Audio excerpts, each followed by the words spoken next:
Tellement absorbé par la question du transfert que je me suis mis. D'abord, j'avais été absorbé par Dick. Et j'ai cherché avec les dispositifs que je vous ai donnés. J'étais sûr que Lacan parlait de Dick dans d'autres de ses séminaires. Et donc, j'ai été chercher. Et effectivement, Lacan parle de Dick, d'un Dick, mais pas celui-là. Il parle d'un Dick qui est un monsieur, je ne sais pas pourquoi il le prénomme Dick, je n'ai pas cherché à savoir davantage. Quand j'ai vu que c'était un homme adulte et qui discutait une symptomatologie d'amaigrissement et d'anorexie chez un homme adulte, j'ai laissé de côté.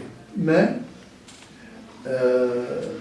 c'est que j'étais sûr, c'est-à-dire que Lacan... C'est dans l'histoire de Lomora, ça Des Dick, oui. L'autre Dick. L'autre Dick, oui. Qui est gros. Oui. Donc, mais ce n'était pas utile pour la discussion de ce qu'apportait Monique. Et donc, je me suis concentré sur les transferts. Et quand même, dans les séminaires de Lacan sur les transferts, il discute les kleiniens. Il discute beaucoup les kleiniens, pas Melanie Klein, parce que Melanie Klein, à ce moment-là, a une position tout à fait différente de celle des kleiniens. Lacan discute les kleiniens sur la question du contre-transfert pour montrer comment c'est délicat, c'est compliqué, non pas qu'ils refusent leur position, mais qu'ils la poussent logiquement à leurs extrémités et il reste sur sa fin que l'amène à dire qu'en matière de contre-transfert, il n'y a que les transferts de l'analyste. Ce qui était une position assez commune à l'époque.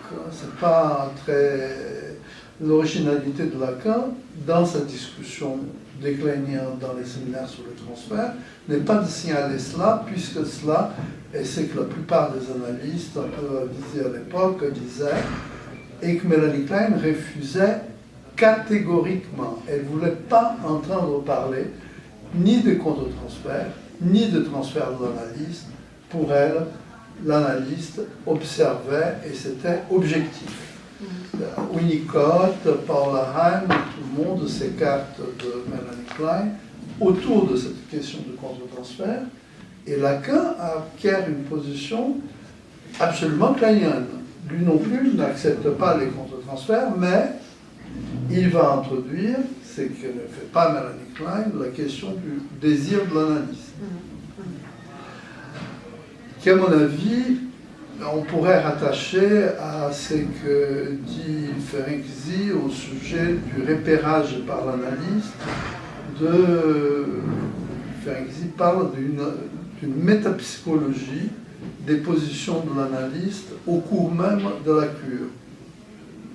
Ça, je propose qu'on laisse de côté pour l'instant, pour rester sur les transferts et sur Dick, qui est que Lacan discute les contre-transferts et écarte les kleiniens, mais quand même, il introduit une discussion, à mon avis, beaucoup plus large, qui parle des kleiniens, qui est la question de la différence entre la demande et les désirs oral, anal, phallique et génital. C'est chacune de ces leçons dans les séminaires sur les transferts, à partir du moment où il écarte les contre-transferts.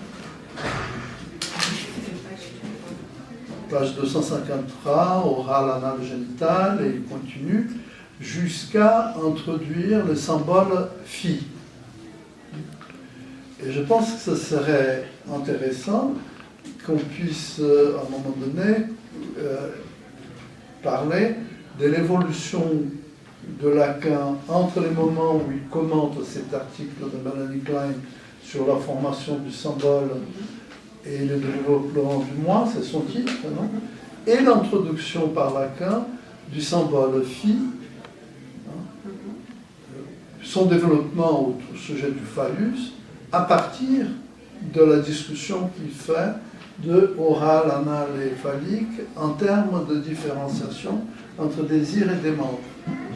Alors, je rappelle à partir de ce que nous avons vu ici précédemment que pour Freud, comme pour Abraham, comme pour Melanie Klein, cette histoire d'oral, anal et phallique, les développements de la libido, vient d'une manière tout à fait naturaliste.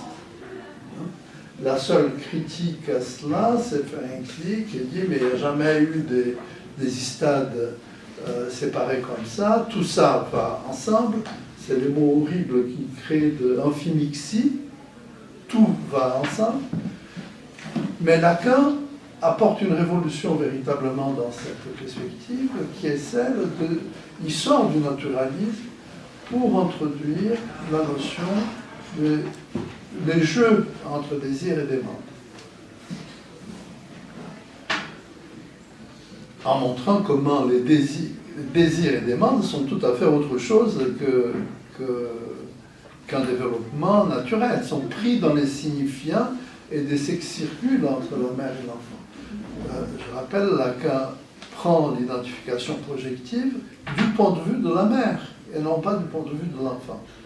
De même, donc, le développement libidinal va être considéré comme une fonction de la mère et de ce que la mère avance peu à peu comme signifiant dans sa relation avec l'enfant. Alors, je veux m'accrocher à ce que Monique nous a exposé.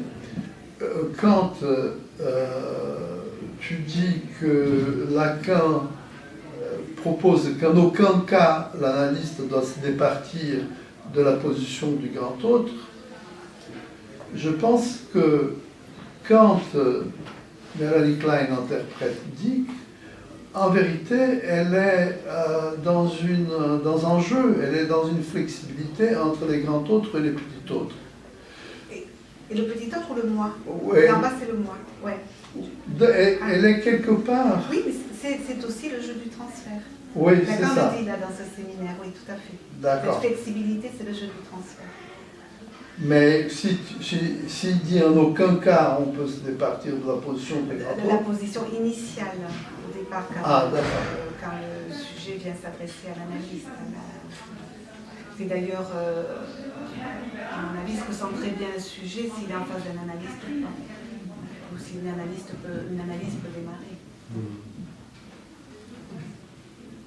Alors, j'ai trouvé quand même dans les bases des données du PEP, mais je n'ai pas eu le temps de regarder s'il y avait des propositions intéressantes, une quarantaine d'articles, particulièrement sur Dick et l'analyse qu'en fait Melanie Klein.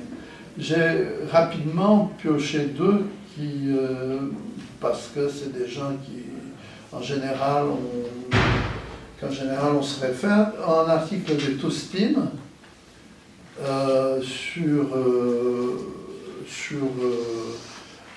des pensées sur l'autisme à partir avec une référence spéciale à Melanie Klein et les cas Dick, où elle discute beaucoup des diagnostics que lui-même a posés, elle discute beaucoup pour savoir si Dick est un enfant autiste ou un enfant schizophrène. La question que ça pose, oui. Puisque Melanie Klein parle de démence précoce.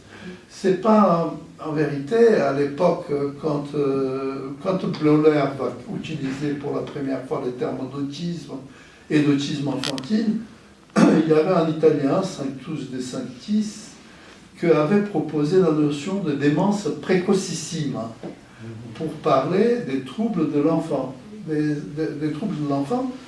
Alors, moi, je suis un très mauvais analyste parce que je n'ai jamais obtenu un résultat comme celui de Melanie Klein et je n'ai jamais vu un enfant autiste réagir aussi vite à une interprétation. J'ai pu faire tout ce qui était à mon pouvoir, proposer des interprétations, jouer, me mettre à quatre pattes. Jamais j'ai vu un enfant autiste, lourdement autiste, réagir d'une manière associative.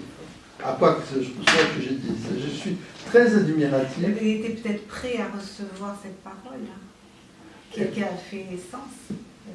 Alors, Oui. Toustine insiste beaucoup sur le fait que Melanie Klein écrit avant que Kanner n'ait proposé la définition d'autisme. Et je ne sais pas, dit que pourrait être un enfant pris dans des défenses obsessionnelles majeures qui faisaient penser à des cas d'autisme ou de démence précoce, alors qu'il ne l'était pas tout à fait, alors qu'il avait quelques défenses et quelques ressources qui lui permettaient de sortir. Je ne sais pas si tes expériences cliniques, et quand tu t'es mis à interpréter des enfants, ou si la vôtre, si vous avez des expériences de voir un enfant supposé autiste ou schizophrène sortir tout d'un coup de sa position pour se mettre à associer librement. Je me souviens d'un enfant schizophrène sur qui, je dis schizophrène parce que ça s'est avéré à long cours qu'il était schizophrène et toutes les lourds suivis qu'on a eu au centre de Bernard autour de cet enfant, avec une thérapie avec moi, une thérapie de couple avec les parents, tout ce que nous pouvions faire, a apporté des choses. Il est plus tard devenu un schizophrène musicien, ce qui est mieux que de rester enfermé, et capable de donner des concerts et tout. Mais je me souviens qu'une fois, à partir d'un matériel très riche et allant dans ce sens, je lui ai proposé de lui dire qu'il était très curieux de savoir ce que papa et maman faisaient dans la chambre la nuit quand il les mettait à dormir, ou il les mettait dans sa chambre. Et il m'a répondu, mais pas du tout, Prado. Ça ne m'intéresse pas du tout ce que papa et maman font. La seule chose qui m'intéresse, vraiment, c'est de savoir comment naissent les enfants. Hein? Donc j'ai dit, il sort de la schizophrénie, il sort de son schizophrénie. Eh bien, un enfant peut se poser ces genres de questions, c'est très joli. Et ne pas sortir de la schizophrénie quand même. C'est pas parce qu'il a une interrogation comme ça ponctuelle que ça va impliquer un remaniement complet hein, de sa... De théorie sexuelle infantile. C'est pas la position d'une question de la théorie sexuelle infantile qui va lui permettre, notamment parce qu'il y avait une lourde détermination familiale avec, très problématique et qu'on n'a jamais pu la faire bouger. Si tant est qu'une réconfiguration de la situation familiale, une prise de conscience de la mère et du père aurait permis quelque chose. Le père était très méprisant à l'égard de la thérapie, à l'égard de la mère, à l'égard de son fils, et ce qui renfermait les deux, la mère et les fils, dans un concours. Mais là, c'est surprenant, parce que Mélanie Klein ne travaille pas du tout avec père et mère. Il n'y a rien qui accompagne la thérapie de l'enfant. D'ailleurs, l'enfant venait avec la nurse. Oui. Oui. La mère de la même temps.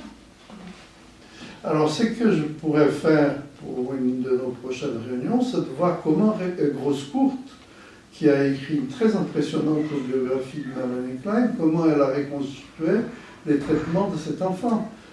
Je sais qu'un autre cas que Mélanie Klein présente, qui est le cas du petit Richard, Mélanie Klein présente comme une thérapie qu'elle conduisait exclusivement de l'enfant.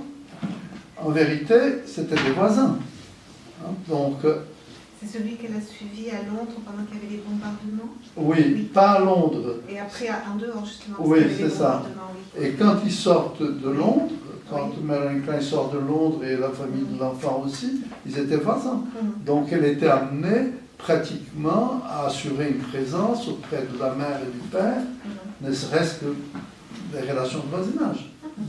Dit que je ne sais pas quelle était la configuration de ce traitement. Est-ce que, j'ai vu que tu as ton livre sur le transfert? Non, c'est le transfert des autres écrits de Mélanie Klein. Ah, d'accord. C'est les siens, c'est pas... Je te prenais déjà pour Mélanie Klein. Voilà. C'est vrai que mon premier livre, j'avais écrit sur le transfert. Et peut-être je me suis dit... J'ai été rigoureuse sur cette question de la position de l'analyste qui ne doit pas, parce que justement j'avais fait un premier travail sur les accidents du transfert, hein, où certains analystes quittent cette position, il peut se produire des catastrophes après dans les prises en charge. Voilà. Mais par rapport à cette parole fondamentale dont le sujet peut se saisir et qui peut, ça me fait associer avec le cas. Moi, Mélanie Klein, ça m'a beaucoup aidé pour prendre en charge les adolescents et les jeunes comme catégorie d'état limite, les frontières entre la psychose et la névrose. Donc tout ce matériel archaïque. Le travail, la pensée de Mélanie Klein m'a fortement aidée et j'avais suivi un jeune homme très fracassé qui arrivait à Toulouse. Il avait déjà suivi deux psychanalystes à Paris, donc j'étais la troisième. Il arrive, il rentre dans mon cabinet et je le vois, j'ai même pas eu le temps de lui demander de s'asseoir sur en face, il est parti sur le divan. Il a commencé. Donc c'était un jeune homme qui était très en souffrance, qui était le sixième d'une fratrie de 6, le père amiral, qu'il avait un peu laissé l'enfant à une mère très passive, obèse. Et surtout, ce qui était très maltraitant pour l'enfant, c'est que le père le cassait verbalement. Vous savez que ça fabrique pour les garçons justement des schizophrènes. Donc il était cassé verbalement par ce père. Et alors pourtant il était assez brillant, mais il s'arrangeait pour tout louper. Donc il avait loupé tous les concours des grandes écoles. Et il arrivait à Toulouse et il a pu intégrer un gros laboratoire. Dans lequel il a réussi aussi à se faire virer. Mais bon, moi, le temps, j'ai dû le suivre à peu près un an et demi. Il avait beaucoup de pulsions destructrices schizoparanoïdes, à mon avis. La plupart des séances étaient remplies par un discours pro-nazi totalement haineux. Soit moi je scandais, je raccourcissais, et il avait compris, il m'a dit « Oh, on raccourcissait la séance », mais je ne voulais pas continuer à entendre cet imaginaire. Il me sollicitait énormément puisqu'il avait des angoisses de nature psychotique ingérables, donc des fois je le prenais quelques secondes au téléphone pour l'apaiser, et il passait la nuit à se donner des coups de poing sur le visage parce qu'il était culpabilisé d'avoir regardé des sites porno spécialisés sur l'inceste. Voilà le tableau. Donc il commence à élaborer quelques rêves avec un matériel effectivement très archaïque et des angoisses de féminisation par le père. Il avait plein de rêves où il était pénétré par le père ou des choses comme ça. Dans son travail, il commence à être insupportable. Alors on lui propose de le muter dans plusieurs départements, donc là il s'épuise en voiture. Et il était dans des menaces soit de se tuer ou de tuer des gens au travail. Donc, moi j'étais très sous pression avec ce jeune et une année avant les vacances de Noël, il se fait renvoyer, il se fait licencier et il arrive à la séance, donc j'étais très inquiète pour lui évidemment, et il arrive à la séance et il commence à partir dans tous ces trucs et puis tout d'un coup il me dit « Bon mais maintenant je vais vous dire comment je vais me suicider ». Et alors moi j'ai une réaction de contre-transfert non élaborée, non pensée, quelque chose qui m'a débordée. J'ai dit stop, j'ai mis mes mains comme ça, j'ai dit stop, ça suffit. J'avais aménagé le bureau. Quand il était trop angoissé, je lui avais dit vous vous mettez en face ou vous vous mettez sur le divan. Donc l'espace était libre. Donc il s'était mis en face. Et là je me suis levée, j'ai dit stop, ça suffit. Je ne veux plus entendre de votre jouissance mortifère. Donc là il s'arrête, il me dit mais je vous paye, j'ai dit et donc après il commence, et puis je lui dis et puis je vous revois lundi soir, c'était un samedi matin. Donc il repart et là moi j'ai passé un très mauvais week-end parce que je me suis dit si effectivement il se suicide. Alors, comme je suis psychiatre et psychanalyste, je peux être, en tant que psychiatre, j'aurais dû faire un placement d'office. Et en tant que psychanalyste, je me suis dit, j'espère que j'ai tranché d'un imaginaire. Voilà. Donc j'étais pas très bien. Et le lundi, il arrive, j'entendais son pas arriver, et suivant comment j'entendais le pas, je savais comment allait être la séance. Et donc là, il est arrivé avec un pas tout mou. Et il se met en face et il me dit ah, vous allez être contente hein, parce que je ne sais pas ce que vous m'avez fait, mais vous m'avez changé tout le sens dans la tête. Et je regarde, et il me dit maintenant je vous dis comment j'avais prévu de me suicider parce que je vais vous raconter mon rêve. j'avais prévu de prendre une boîte de stylox et son père donc était marin et d'aller nager à la canot et de nager vers le large avec sa boîte de somnifères. Et il me dit, je vous dis ça parce que j'ai rêvé que je nageais et qu'au lieu de découvrir le large, je découvrais le rivage. Et dans le rêve, il a une pensée, il faisait tellement peur aux jeunes filles, il était encore puceau. Et dans son rêve, il a une pensée qu'il faut qu'il maigrisse un peu pour séduire une jeune fille qu'il avait en vue. Voilà. Donc il me raconte ça, il était très très intelligent, il me dit, vous êtes contente, hein et je lui dis, oh, vous avez viré de bord, c'est-à-dire du cap de la mort au cap de la vie.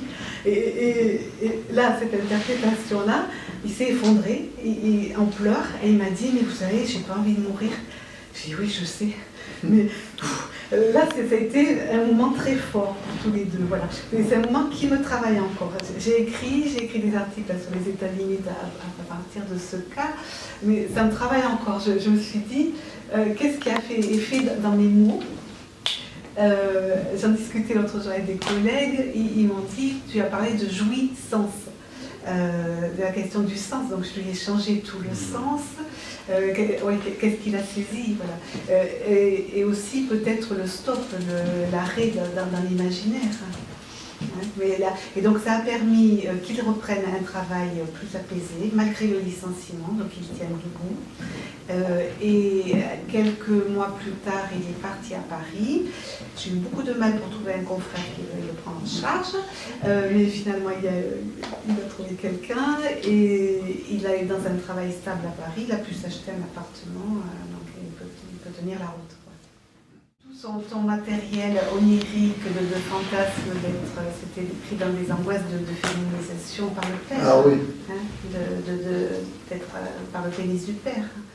Je ne suis pas allée franco dans l'interprétation, mais j'ai essayé d'approcher avec qui saisissent ce qui se passait en enjeu avec le père. Ça a dû être retravaillé après avec ma consoeur. Je pense les corps des patients et la manière comme les patients parlent de leur corps en termes plénières. Ah, oui.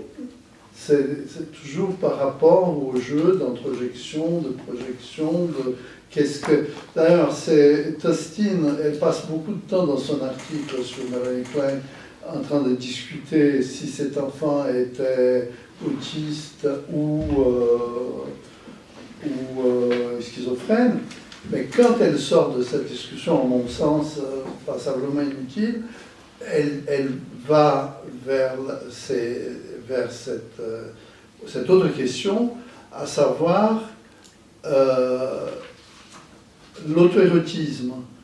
C'est que Freud a avancé sur l'auto-érotisme et tout ce que Melanie Klein permet de penser en termes d'auto-érotisme et Tostine nomme antérieur au narcissisme. D'antérieur aux positions narcissiques, c'est-à-dire l'investissement des objets partiels.